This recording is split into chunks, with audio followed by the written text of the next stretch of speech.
When you see your friends or coworkers retire as a federal employee, it seems simple, right? You just retire. That's what you do.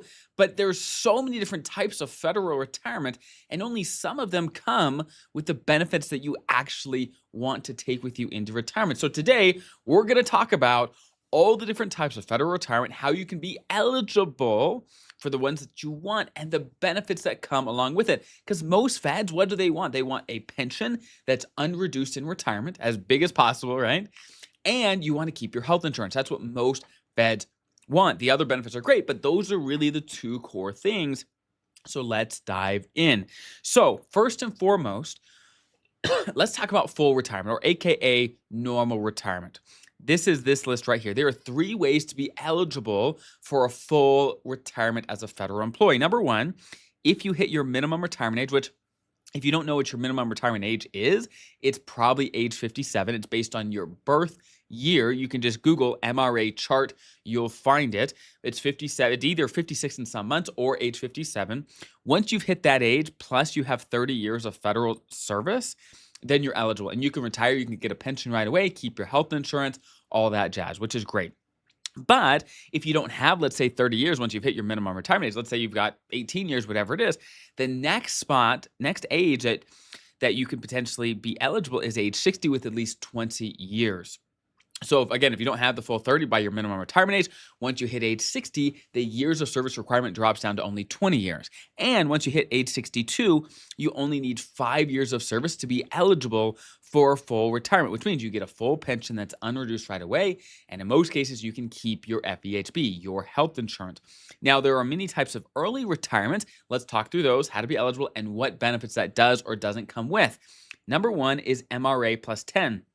As the name suggests, you can retire at your minimum retirement age, which again, about 57 for most folks, with only 10 years of service. So what's the catch here, right? Because before we were talking to MRA plus 30, you had to have 30 years. How come you can retire with only 10 here? Well, you can retire, but there's downsides. The downside is there is a 5% per year reduction to your pension for every year you retire before 62.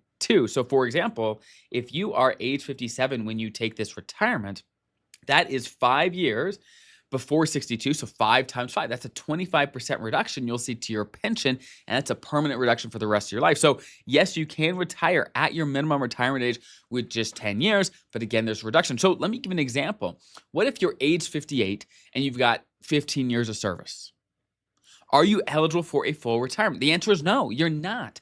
Because you're 58, so you've hit your minimum retirement age, but you don't have the 30 years, but you would be eligible for an MRA plus 10. So it's not a full retirement, but it is a retirement. You can retire, your pension will just be reduced. And with an MRA plus 10 retirement here, you are eligible to keep your health insurance.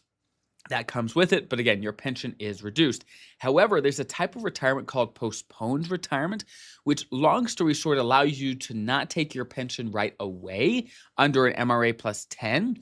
You delay your pension so you avoid the 5% per year penalty. Let me give an example. Let's say you retire at 57 and you've got 15 years of service. You can delay your pension for the 5 years until 62. And at 62, starting at 62, you would be able to start a full pension without the normal 25% reduction that would happen if you just took a normal MRA plus 10 retirement. So postponed is basically a subcomponent of MRA plus 10 retirement that allows you to avoid this penalty. But of course, the downside of that is you have to wait a while for your pension to actually start.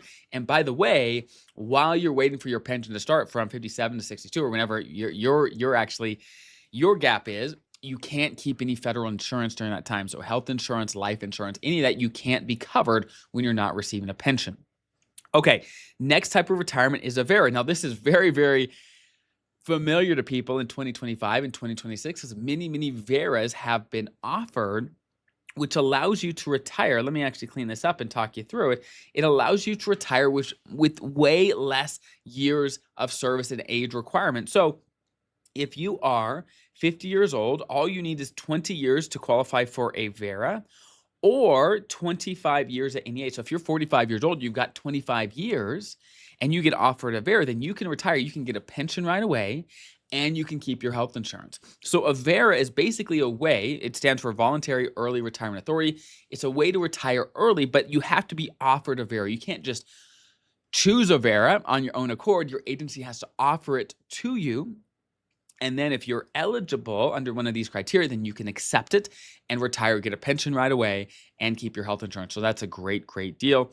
Last but not least is deferred retirement. So if you are not eligible for anything else, if you're not eligible for a full retirement or an early retirement, nothing else, not a VERA, not an MRA plus 10, if you don't hit any of those criteria, none of those criteria, the only thing left is what they call a deferred retirement. Now note, this sounds very similar to postponed retirement. Deferred and postponed sound very similar.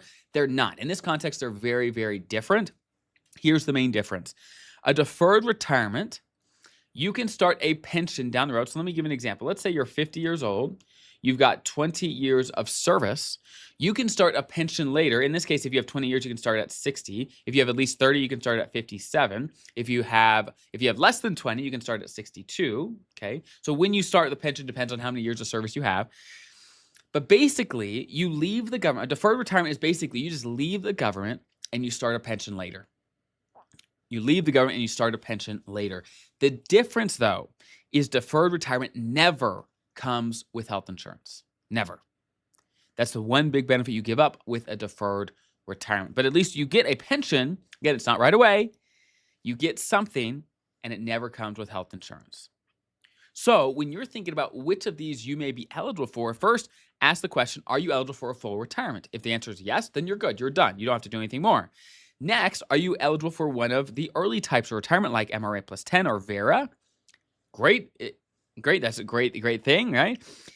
If not, the only thing that you would be eligible for potentially is a deferred retirement. And by the way, to be eligible for a deferred retirement, you've got to have at least 5 years of service. If you have less than 5 years of service, you're not eligible for anything when it comes to a pension. But if you have at least 5, then with a deferred retirement, you can at least get a pension at some point. So those are all the different types of retirement. Now, I've done videos on each of these individually. If you want to know more about MRA plus 10, check that out. If you want to know more about VERAs or postponed or deferred, check out my individual videos on this. But now at least hopefully you know what are you eligible for and what do you have to hit years of service-wise and age to make sure you get the retirement that you want. I hope that's helpful. I'll see you guys in the next video.